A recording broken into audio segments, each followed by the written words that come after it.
Oh Lord, y'all, I messed up. See, what had happened was, you guys remember that really nice stool that I decoupaged? It was all fly, the industrial one. Well, I left it on the carport in Arizona in the summer for like 4 weeks. We gonna clean it and then we gonna like all like touch and agree that everything is gonna work out okay.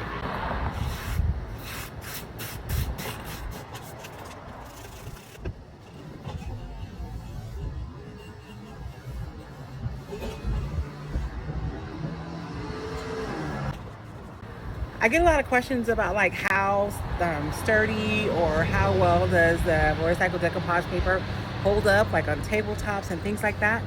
And the answer is it depends on the quality of top coat that you use. So if you use an appropriate top coat and a quality top coat on top of your tissue paper, you won't have any issues with it holding up over time.